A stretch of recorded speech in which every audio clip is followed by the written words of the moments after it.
It should go live now.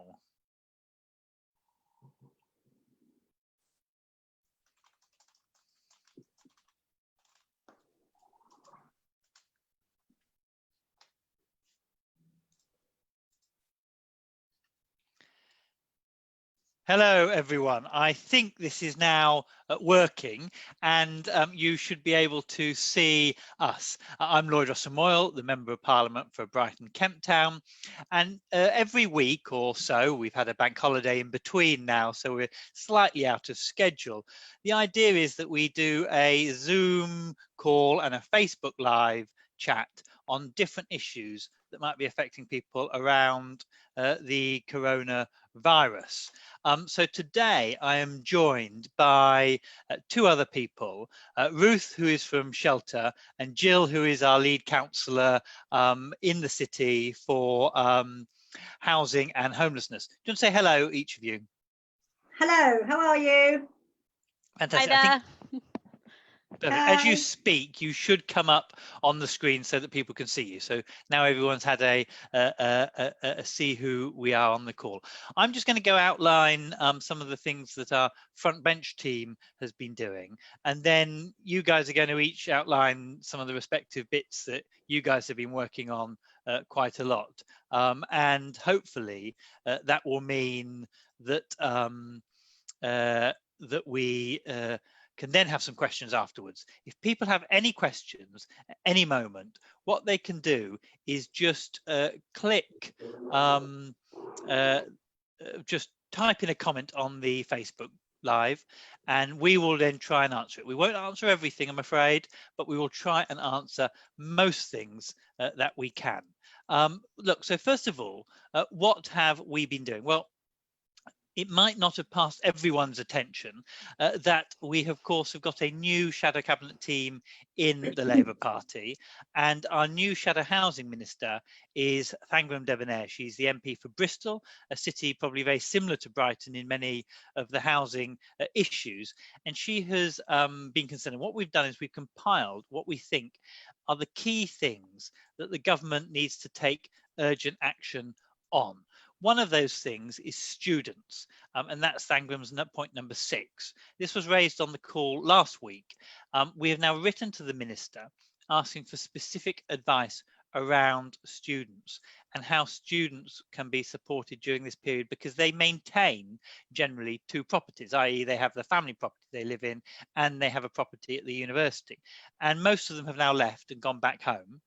And are now have an empty property that they're still having to pay for. They're not able to work part-time, but they're not able to claim housing benefit either. So we've asked for a combination of those things to be sorted out, and we don't mind how it's sorted out, but we've asked for that because we think it's really important. I'll go through the other areas that Thangram has raised. We're particularly worried about public health and overcrowding of homes, and this is something we might touch on a bit later if people want to ask questions on it. But of course, one of the things of COVID is that we're trying to reduce the amount of space between, so increase the amount of space between people, but actually there's a real worry in HMOs and other shared properties, or in small places like hostels, but also bail hostels, places where asylum seekers are. All of those places, actually making people stay inside actually means that they are closer together than they were. And we know large numbers of properties have got damp and they have got mold. And we are trying to see what is happening in terms of the public health considerations and the specific risks of people living in overcrowded homes. Are we able to provide new homes for people, or are we able to have more relaxed rules in terms of some of those people having to leave the home, because actually it's a health need? The second thing is accommodations for victims of domestic violence. People might have heard this before. I personally am a great fan of what some of the Italian mayors have done, and they said, well, if there is a report of domestic violence, the abuser should be asked to leave the home. We probably should do that in normal times, if you ask me, but at the moment we don't have that rule in Britain, and we need to make sure there's enough spaces for people to go. So we've asked particularly how we're going to work with the Home Secretary on this year's announce some money, but how are we going to actually make sure that we are preparing a programme for councils and housing providers to ensure there's adequate housing for perpetrators to be removed from homes, or for people to flee to if need be. We have talked about access for green spaces for people living in flats and HMOs. This is a real issue, actually, a real social justice issue. It's not a great leveller, this disease. If some people have a nice back garden they can be sunning themselves in every day, and other people live in flats without even balconies. And so we have to find a way that we can use space appropriately and fairly between people. The issue of arrears and evictions that we've raised, we're very worried about just a deferral of evictions rather than actually some proper guidelines around people, and hopefully we'll hear a bit more about that. We're worried about homelessness, and we have, of course, had some success with that in the city, and Jill will tell us a bit about what has been done there. But there is still an issue about the support needed for homeless people, because otherwise it's not just the house, it's that wraparound support that is needed for people.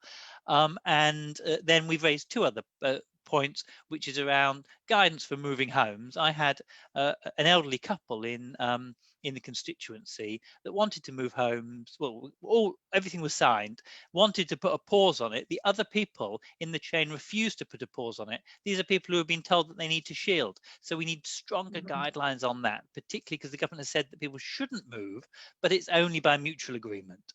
And then we've got some gas and other safety checks, making sure that those checks happen, but happen in a safe way. We don't necessarily want people suddenly living in dangerous and unsafe houses. So those are the issues that Fangom has raised, very good issues, and I fed into that letter, and I've signed the student-specific letter as well. I wonder at this point if we can bring in Jill, who can talk maybe a bit more about what we are doing in the city around some of the support for homelessness, but also some of those wider issues. Jill, of course, you're the lead for housing and homelessness here on the City Council. Sure, thank you, Lloyd. Yes, we've actually had a very, very busy couple of weeks, and we've been successful in securing 350, just over 350 hotel rooms around the city that we are accommodating our rough sleepers. Not only our rough sleepers, but we're also accommodating people that are in hostels that are unable to isolate, and in supported accommodation where they're unable to isolate. And we've also secured some spaces for potentially homing some domestic violence survivors if necessary. So we have covered all those bases. It has been difficult, and there has been a lot of negotiation. It's been arduous, but we are now well on the way to that. We have over 140 rough sleepers now in accommodation. Now, we do feel that we are leading the way, and I'm very proud of all the officers who've worked on this in implementing the care and protect model. Now, this care and protect model simply means that once a person is referred, they are triaged, and we have separate hotels for separate areas. One for symptomatic patients, we call them patients at this point. So one is designated for that, and another hotel is designated for low risk people, and another hotel is designated for high risk people. So this is better for us to be able to manage the population and those who are staying there. With the care and protect model, we have in-reach health support. So we have doctors and nurses going in and checking on people and ensuring that people have got the right health and also, safety treatment for them. We've also contended with, of course, I'm sure you won't be surprised, with some aspects of addiction. And you cannot simply just put somebody in a room and leave them.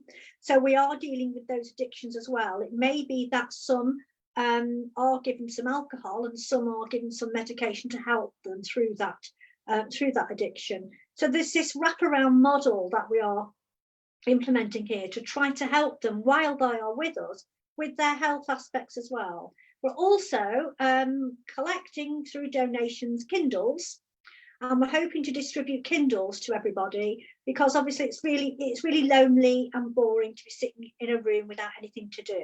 So that's as far as we've got in a nutshell so far. That sounds really good, and I can see that we've got some questions coming in for you on that. But first I want to bring in Ruth, and what we'll then do is cluster the questions and we can then pick up the ones that we want. Ruth, Shelter's been, of course, a strong advocate on the private rented sector. One of the original reasons it was established about the poor quality and of private rented accommodation in Britain. And so I wonder if some of the things that you've been working on you can talk to us about. Absolutely, thank you, Lloyd. Yeah, so I think that the COVID-19 crisis has really just thrown into sharp relief how badly so many renters have it. We kind of knew this already. It's things that we've been working on for a long time, but I think we've all been really shocked at seeing just how vulnerable so many renters are. This has really come across in our digital services. So our helpline and our web chat are dealing with huge numbers of calls and queries, most of which, so I think 60% of which relate to COVID-19. So we're seeing queries from people who are worried about how they're going to pay the rent, people who've been served with eviction notices and are unclear on their rights. And as you mentioned, people who are struggling to find alternative accommodation when they need to move. So for example, that might be a private renter who's on a 0 hours contract, someone who may have already been struggling to pay the rent and who is now waiting for a first benefit payment that is going to take a while to come and then won't cover all of their rent. So we've been working really closely with government to make sure that people are getting what they need. Firstly, we really welcomed the action that government took to halt possession proceedings. So that we really saw as kind of the first immediate thing that needed doing, was to stop all cases that were going through the courts to make sure that no one was evicted at a time when people are meant to be staying home. That was really welcome and is extremely important, and means that so firstly, people will have a 3-month notice period, and then there's a 90-day halt on all possession cases. So people don't need to worry about their landlord applying to court in the next 90 days. Obviously, there's a lot more to be done. So we need government to increase local housing allowance, which is the housing benefit for private renters, so that it covers average rents. Government has already raised it to the 30th percentile, which is extremely welcome. And under normal circumstances, we would be, cheering from the rooftops. But we need government to go further to really protect people who are going to be struggling to pay their rent for the first time. And that we see is urgent to kind of prevent this cliff edge where people will be accruing arrears if they have lost their job or lost hours, and then could be facing possession action later down the line.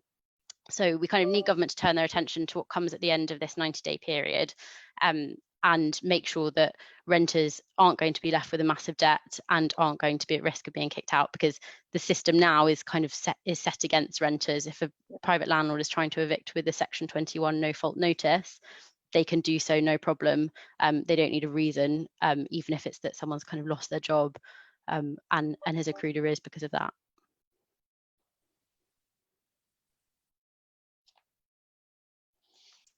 Sorry, I forgot to unmute myself there for a second. Kind of, it's how we are now with all this this technology. It's a regular occurrence. Look, thank you very much, Ruth, about that. I think there's some really interesting things there around how we make sure people aren't just evicted at the end of this, as opposed to during it. And maybe there'll be some questions, particularly around that. And there might be some questions, I'm hoping, on what do people do if they are in poor quality accommodation now. Yes, they can't be removed, but what rights do they have to, get that mold or that off the wall? Or the boiler is probably more obvious, but if things are broken. Look, I've got some questions coming in, so let's rattle through them. Jill, there's an important woman, and her phone is ringing. That's fine. Look, I've got Vivian Vogue here. She says it's excellent news. What non-health support are rough sleepers receiving in accommodation? And so what's the plan when these restrictions are lifted? I guess, what's the plan with rough sleepers? Is it that they'll just then all have to go back on the streets and we start from where we left off? Jill, has there been any thinking about some of that? Yes, interestingly, we've had, before this began, actually, we were looking at the Finnish model, actually, of Housing First and how we would go about implementing that. And the Finnish model essentially looks at perhaps finding accommodation, suitable accommodation first, and then helping with the health issues, addiction issues, and all sorts of other issues that rough sleepers are presented with coping with. Rather than doing it the other way around, which is what we seem to be doing now, which clearly doesn't work. I'm hoping that we will get some help from the government to implement that when this is over, because we're likely to have these rough sleepers with us for the next 12 weeks or so in reasonably comfortable accommodation. And this is a good opportunity for us to start working with them. And we don't want that to go to waste, and we certainly don't want to be throwing them back out onto the street. That would be inhumane, to say the least. So the Finnish model of Housing First is the way to go, but I'm afraid government's going to have to help us, because this is financially quite a step up to what we're used to having to cope with. But in the long term, I'm sure it'll benefit everybody. It'll be more cost effective for us in the long term. It does mean helping us to fund it. We do have a plan there are a lot of HMOs in our city that are currently used for student accommodation, and we're hoping to lease some of those, because a lot of that student population are going to be going to newly built halls of residence around the city. So I'm hoping there are going to be some vacancies there that perhaps we will be able to lease. So there is a concrete plan to do this, but we really, really desperately need funding from government to be able to successfully implement it. Fantastic. Ruth, is there anything nationally that's being thought of on here, or is that do you not know? Did you want to come in on that point? Just something to add, that, and Jill touched on this earlier, but just the importance of looking out for families who are living in temporary accommodation, often in one room with shared facilities. That's no place to where, well, it's not suitable for families to live in, but it's not easy to self-isolate there or follow government guidelines. So it's how to stay healthy. So it's really important for local authorities to have that support and guidance as to how they can help people living in that situation as well. Yeah, totally. Look, I've got another question here, which is from Carol, and she says, why are council properties not being let? She says that some are empty, and so of course questions that issue. That is an issue for Jill. I'll take a few at once, so then we can cluster. Okay. Jonathan Clive says, does Brighton have its own renters union? Well, and then Vivian Vlog again asks, is face-to-face homeless prevention support available to rough sleepers currently in temporary accommodation? And then I'll come on to some of the LHA questions that we've got afterwards. So, Jill, there's two kind of areas there. I mean, we all know on the renters union, I'll just look, there is a community union called Acorn in Brighton that is very strong. Jill, you've worked with them. Yes, I know Shelter's worked with a number of those kind of different unions and campaign groups. There are other kind of other brands of union and community union are available, I should be clear. But in Brighton, the biggest one for renters seems to be Acorn. But I know that there are others there as well. But you don't just have to go to a union for advice and support. Shelter offers advice and support, and often does the Citizens Advice Bureau. And those are places where you can go and get help and support, or places like my office can help direct you as well. Jill, did you want to come in on the council properties and the support for rough sleepers in temporary accommodation? Okay, yes. As far as there are council properties, there always will be void or empty properties at one point in time. For various reasons, they become empty. Sometimes they're empty for a little while because they need a lot of work. They need some refurbishment, and sometimes they need quite a lot of repair. And I will say that we've actually been looking at our void properties quite carefully and spent extra time in turning them around and making them available in this short space of time, so that we could move people on from temporary accommodation into permanent accommodation much more quickly, and therefore we can move somebody else into that temporary accommodation. We need to depend on that flow, but often as not, it's because there are repairs that are needed in that particular accommodation. Face-to-face support, yes, there is a lot of face-to-face support for our rough sleepers. In normal times, we have our outreach services such as St Mungo's and Galvanise, who will go about the city, especially in early evening, trying to engage rough sleepers. Some rough sleepers engage well, some rough sleepers don't like to engage for various reasons, which is understandable. But all rough sleepers have face-to-face supports, both in health and for social issues as well. Perfect. Thank you. Thank you very much, Jill. Look, I've got a question here from Trevor, which I don't know if this is, I guess it's an area for all of us to push.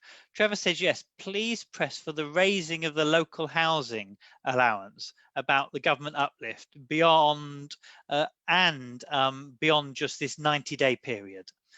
So the government, many of you will know that the government had, since 2010, two things were changed, or three big things were changed in benefits on housing.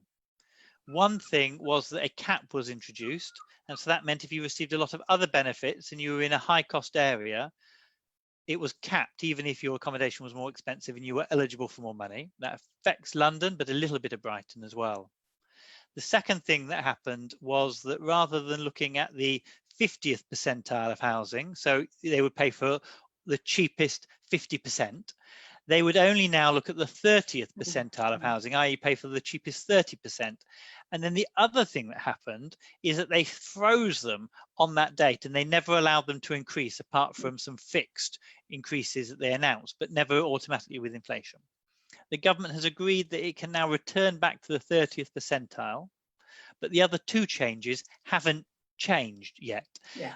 Is this something, Ruth, that Shelter's working on or concerned about in terms of the ability for people to just find rents that are within the local housing allowance? Absolutely. I mean, until these changes were made, we saw every day, we'd support people every day who were just struggling to find anywhere that was affordable. Until the change, it was there was a shortfall between how much housing benefit you would receive and your actual rent in 97% of the country, which is just massive. And it meant that people were really, being forced to choose between being able to pay their rent and put food on the table. So going back to the current 30th percentile, as I say, really welcome. I think in this particular crisis, we need it to go further, because we expect that people will be living in more expensive accommodation who are now going to be unable to pay their rent. But we want to see the local housing allowance continue at least the 30th percentile going forward as well. And the benefit cap as well, it's great to increase benefits, but if people can't feel the benefit of that, then it's not achieving what it should be achieving. I mean, Ruth, does Shelter have any thoughts about, actually, from a policy point of view, what they would like? Is housing allowance the right kind of way for these things to happen, or is there a more would there be a better way going forward than just the current system? So I think for the immediate crisis, LHA we see is the solution to people being unable to pay their rent. We've heard lots of different ways that this situation could be managed. Things like we've heard people talk about mortgage holidays. Why aren't there rent holidays? And our concern with rent holidays is that they would work in the same way as mortgage holidays, which means that they would owe the money further down the line, and we don't want renters to come out with a debt that they're going to have to repay. And the social security, the safety net, is there for this very purpose. It's to step in when things happen. And obviously it would be great if we lived in a world where it wasn't needed, but it is, and it should do what it's meant to do, which is to keep people in their home. I mean, I think you're right that a lot of people will be living in homes that aren't within that 30th percentile. It's something that maybe we all need to push, is to say, if you are in a pre-existing home for some of this period, particularly if we're going to extend this period for another month or two, possibly even longer, I think people should expect to have some sort of restrictions for until the end of September. Not all the restrictions, but some sort of restrictions will continue, I think. Maybe there is a need to push to say, if you're in a pre-existing home, there should be some flexibility on that housing allowance. There is, Jill, isn't there, some ability for the local council to help top up in special circumstances? How does that work? Well, it is very difficult, and it is in very particular circumstances, such as we do have a hardship fund that people can access as well. But if we have additional needs, a person that has additional needs, we can then supplement that housing benefit. But I would really argue the answer here is to have a rent, to implement a rent reduction so that all rents are housing benefit rates while this crisis continues. So then when people do apply for housing benefit, they don't owe any more, because this is what's causing a huge problem and so much anxiety for people. Very few places in Brighton are housing benefit rates. They're way above that, and people are going to be in huge amounts of debt even if they do qualify for housing benefit. So I would argue that we push for a rent reduction to housing benefit rates while we are in this crisis, and that will solve all of those problems. And there is also the point that many landlords who have a buy-to-let mortgage are allowed to have a rent holiday. So really that ought to be passed on to their tenants, when there is nothing said about that at all. Well, that's interesting. You've just said that. Christine Easterbrook just writes, surely the landlord can either get a mortgage holiday or business support. Why can't that be passed on in all cases? I mean, there is a good argument to say if they get a mortgage holiday or business support, the government should require them, if they're a landlord, to pass that on. There's not that requirement at the moment per se. But is there any pressure that can be put on landlords, do you know, Ruth, that can be put on landlords, or is it just a case of hoping for the better interest of your landlord or your letting agent that they will treat you nicely here? So I think there are two things there. So firstly, and again, in terms of the mortgage holiday, that is something that a buy-to-let landlord would have to repay further down the line. So you would very much hope that if a buy-to-let landlord had applied for a mortgage holiday, then that would be in order to support tenants who are unable to make that monthly rent. I think we would absolutely hope that that's what's going on. But regardless, the landlord, the buy-to-let landlord, will be expected to repay that mortgage, and so therefore the tenant will be as well. And I think what the system that we want to see is one where the safety net kicks in at the earliest possible stage, so people can make that rental liability. I think the second thing that moves on to, as Jill was talking about, there's obviously still going to be a shortfall between the amount of housing benefit people receive and what the actual rent is, and that's why we need government to start looking at what happens at the end of this 90-day period, because what we don't want to see is people being evicted because they accrued arrears because of a shortfall or because of delays in benefit payments. And that's why it's really important to look at the things that need to change in our system, because at the moment, as I said, it's set up against renters. So if you accrue arrears through no fault of your, if you lose your job and benefits don't kick in, the judge has no discretion as to whether or not to kick you out if your landlord has used a Section 8 eviction notice and is evicting you under Ground 8. So against a judge's better intuition, and even if it's completely a tragic set of circumstances that have led there, a person can still be evicted regardless of what's gone on. And I think that's what government really needs to be focusing on now. We're meant to be having, at the end of the year, a renters' rights bill coming forward, which will get rid of no-fault evictions and hopefully will tighten up the ability, well, it's our hope, shelter my Jills, but many of our hopes, that it will tighten up the use of evictions in other areas for reason. But also make it fair on all sides, so there can be a more deliberative arbitration process when, of course, things go wrong on both sides. But rather than shooting straight to eviction, we need to create a process where actually people are able to, through the courts, through the legal mechanisms, be able to resolve them, and maybe give judges more discretion, for example, that you were mentioning there. We're yet to see the meat of that bill, but when it comes, I suspect there will be lots of learning from this crisis that we'll be able to put into that, and I hope it will make that a better bill. But we will have to cross our fingers. Ronald asks, can we be subject to a Section 21 eviction at the end of this crisis?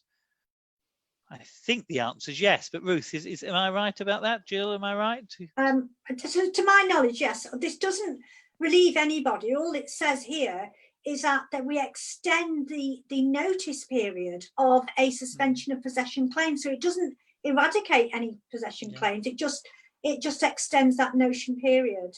Yeah.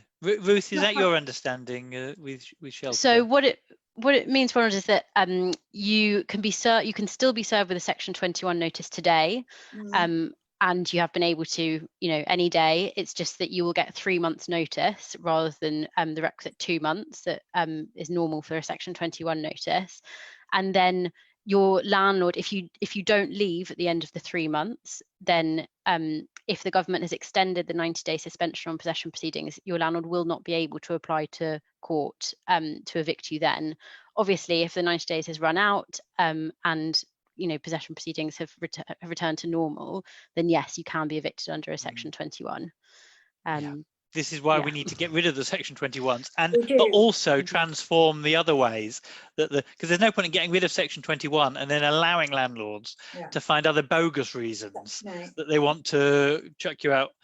We need to transform all of that process, and that's why that bill, I think, is really important. I know Shelter's really on it, and I know Jill from the local council writing into government on these issues to try and make sure that we don't go wrong there. Look, one of the questions that I had that I don't know, again, councils have a particular role in enforcing basic health and safety. And Ruth, I know we mentioned this earlier. If people are living in bad quality accommodation, i.e. there is mold or there are other things that they think are dangerous in their accommodation, and they can't leave or find another place to live at the moment, what are their abilities to redress? Particularly if the landlord is saying, I can't come in and do work because of this COVID thing, I can't come in and do X, Y, and Z. How can they get some of the repair issues that might be detrimental to their health sorted? Ruth, do you? Yeah, sure. So of course it's extremely difficult. Government has published some guidance as to how to manage repair situations, and a lot of it is kind of encouraging landlords and tenants to communicate, but obviously we know that sometimes that isn't enough. We have been trying to work with local authority environmental health teams. We know that lots of local authorities are obviously suffering with the same things that we all are, like sickness and people not being able to go into work, but that landlords still have a duty to keep a house in good repair, keep property in good repair. So if there are serious health and safety issues, then we would obviously be encouraging renters to contact Shelter for advice and their local authority environmental health team as well. What's the Google is people's friends on these issues, but the Shelter website is shelter.org.uk, right? Indeed, yeah. Yes, and there is a fantastic set of advice, legal, but also just sometimes practical advice on how to go about dealing with these things.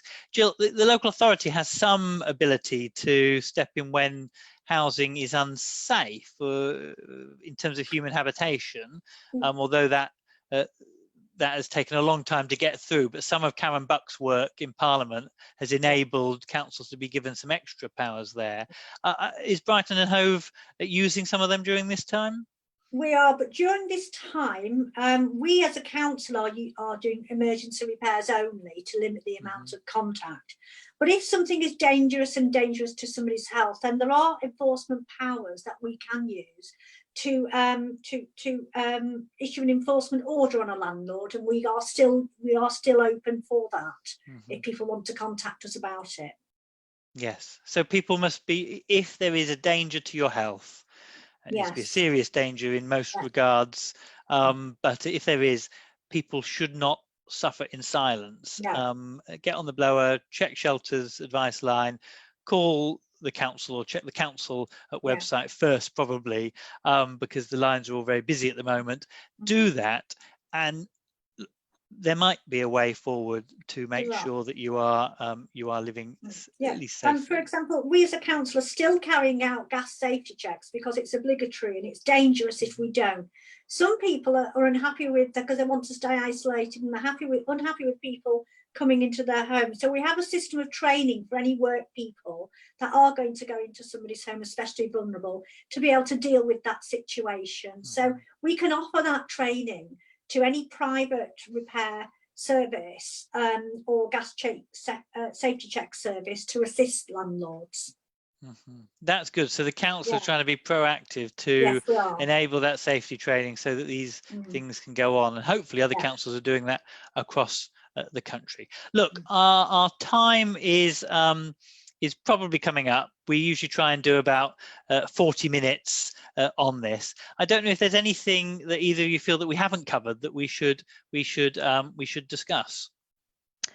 I think just one final message that I would like to kind of put out there is that a reminder that if you receive an eviction notice or a Section 21 notice, you don't have to leave your home when that notice expires. And it's a really important, it's always an important thing to remember, but especially at this time, that you don't legally have to leave your home until you have a bailiff warrant. And that is a long time down the line, especially now that we have this freeze on possession proceedings. So it's just really important that everyone remembers that. And then finally, if people are having difficulty, if they're worried about paying their rent or facing eviction or having issues with disrepair, then please do get in touch. Our website, I think, will be posted in the comments, but it's www.england.shelter.org.uk/get_help. Oh, and can I add to that also? Thank you for that. Brighton Hove Council offers a homeless prevention service. So if you feel that you are in danger of losing your home, or a landlord feels that they are forced to issue eviction proceedings down the line, we encourage each side to contact us, and hopefully we can mediate a way forward. Yeah, perfect. Look, we would all love the law to be much stronger on these issues, and we would all love to be able to give you the security that you deserve. Housing should be something that is there as a right for people. Yes. But very often, if people speak early about if they are having problems paying rent, if they contact the council or contact advice centres, as soon as there are problems occurring, the sooner that you contact that and seek advice, usually the better the outcome, because things can be done in a lot of cases to try and either mediate, like Jill says, to try and ensure, give you your knowledge of your rights. You don't have to leave until a much later date. It might well be much longer than 90 days. Let's see how this goes. And the sooner that you find that information out, the sooner that you ask if you're having problems for paying things, or the sooner that you ask in terms of repairs, the sooner someone can come to help. You mustn't suffer in silence. There are people here to help and support you. Okay, look, thank you very much, Ruth. Really appreciate you coming along. Thank you very much, Jill. Really appreciate you coming along as well. We will try and do one next week on food and so we'll try and do one next week on food and those kinds of issues, and we will see if we're hoping to get Councillor Pisarido, who's leading that on the local work, and also we will see whether we get some people who are coordinating the food banks and some of the food partnership work, because housing is important, but also making sure that you are fed is important. So good night from myself, good night and good luck. Good night, thank you. Stay safe, everyone. Bye-bye, thank you.